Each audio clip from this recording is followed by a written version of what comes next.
महर्षि, विराट कोहली और अनुष्का है। धीराज बैठ प्रसन्न हो। जी अभी ठीक। हाँ नहीं, ठीक ही रहना चाहिए। हम आपको अपने प्रभु का विधान बताते हैं थोड़ा सा। जब प्रभु किसी पर कृपा करते हैं, ये वैभव मिलना कृपा नहीं है, ये पुण्य है। पुण्य से एक घोर पापी को भी बहुत देखो, पाप करके भी उनका कोई पुण्य है जिससे वो सुकृत पूर्व के सुकृतवश चल रहे हैं, नया पाप है। ये वैभव बढ़ना या यश बढ़ना, ये भगवान की कृपा नहीं मानी जाती।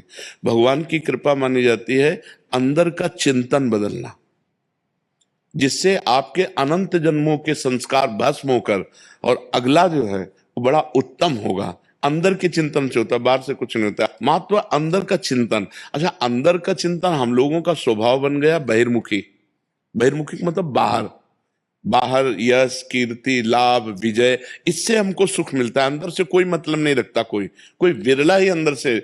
अब क्या होता है, भगवान जब कृपा करते हैं तो संत समागम देते हैं, फिर दूसरी जब कृपा होती तो विपरीतता देते हैं, और फिर अंदर से एक रास्ता देते हैं, ये मेरा रास्ता है, ये परम शांति का रास्ता है, ये शांति का रास्ता नहीं। भगवान वो रास्ता देते और जीव को अपने पास बुला लेते हैं।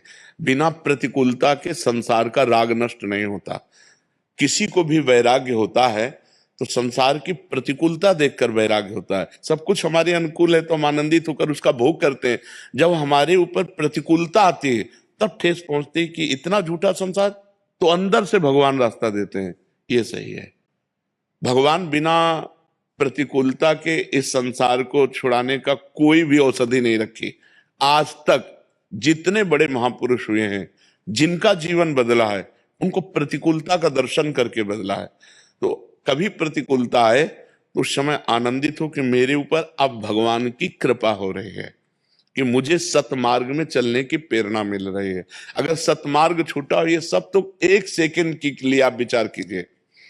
अब अपना सुधार कर लो, अपने जीवन को सत्य में ले आओ, तो अगला जो होगा वो बहुत जोर का होगा। चाहे जन्म हो तो श्रीवान कुलवान धनवान वैभव संपन्न ऐसे, और भक्ति की अनुकूलता, भक्ति की अनुकूलता। खास बात श्रीवान धनवान कुलवान नहीं, खास बात भक्ति की अनुकूलता। अगर इस जन्म में भगवत प्राप्ति नहीं हुई तो भगवान श्री कृष्ण ने गीता में कहा है कि मेरे भक्त का नाश नहीं होता, मैं कुलवान धनवान श्रीवानों के कुल में जन्म देता हूं और फिर पुनः भक्ति का माहौल देता हूं, और पूर्व का जो भजन छूटा हुआ हो वहीं से उसको। अब बिल्कुल ऐसे ही रहो जैसे रह रहे हो, बिल्कुल संसारिक बन करके रहो, लेकिन अंदर का चिंतन आपका बदल जाए। अंदर के चिंतन में आपकी यश की भावना न रह जाए, अंदर के चिंतन में आपको धन बढ़ाने की भावना न रह जाए। अंदर का चिंतन हो जाए, प्रभु बहुत जन्म व्यतीत हो गए, अब एक बार आपसे मिलना चाहती हूँ, एक बार आपसे मिलना चाहते हैं प्रभु, मुझे आप चाहिए, अब संसार नहीं। तो बात बन जाएगी, तो बात बन जाएगी। तो इसलिए आनंद पूर्वक भगवान का नाम जप करो, बिल्कुल चिंता मत करो।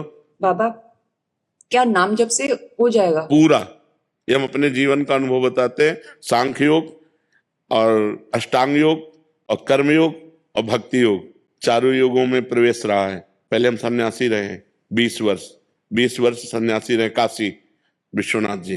तो हम सांख्य योग, अष्टांग योग, जो अष्टांग योग है ना, अष्टांग योग कर्म योग, इन तीनों को अच्छी प्रकार जान करके और फिर भक्ति योग में आए हैं। स्वयं भगवान शंकर से बढ़कर कोई ज्ञानी तो नहीं ना, सनकादि से बढ़कर कोई ज्ञानी नहीं। वो हरिशरणम सनकादि हर समय जपते रहते हैं। भगवान शिव राम राम राम राम राम राम जपते रहते हैं।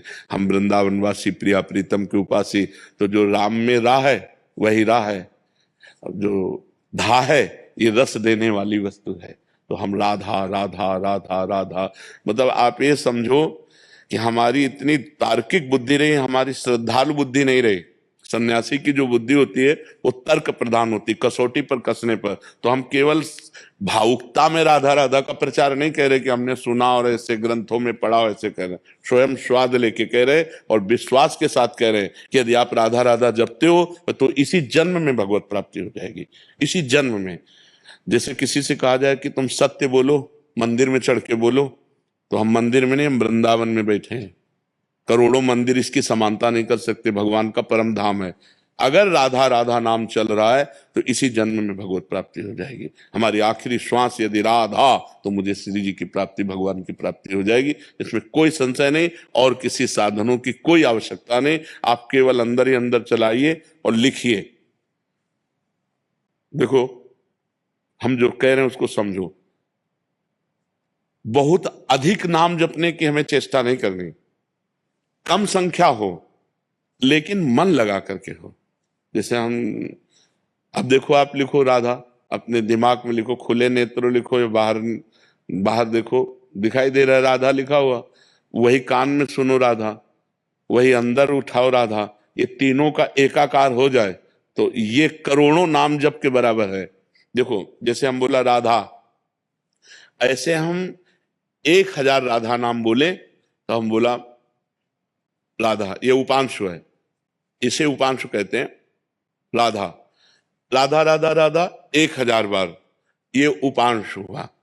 अब ये ऐसे उपांशु हम 10,000 बार जप करें, अंदर देखते हुए बोले राधा, उपांशु 10,000 बार नाम जप करने का फल एक बार मानसिक में है। इतना बड़ा फल है ये। ऐसे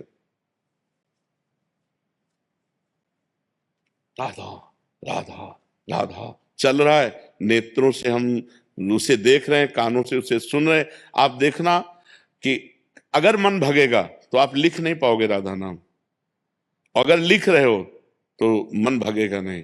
तो चाहे 10 बार लिखो, 100 बार लिखो, लेकिन एक अभ्यास बनाओ ऐसा कि कुछ समय शांति से स्नान आदि करके बैठ गए और राधा राधा लिख रहे हैं, उसी का चिंतन कर रहे हैं। इसे अपना जीवन बना लो, फिर आप परिणाम में खुद देख लेना। कोई घाटे का सौदा तो है नहीं, ठीक है। ये सखी को दे दे, ठाकुर शिव जी की है।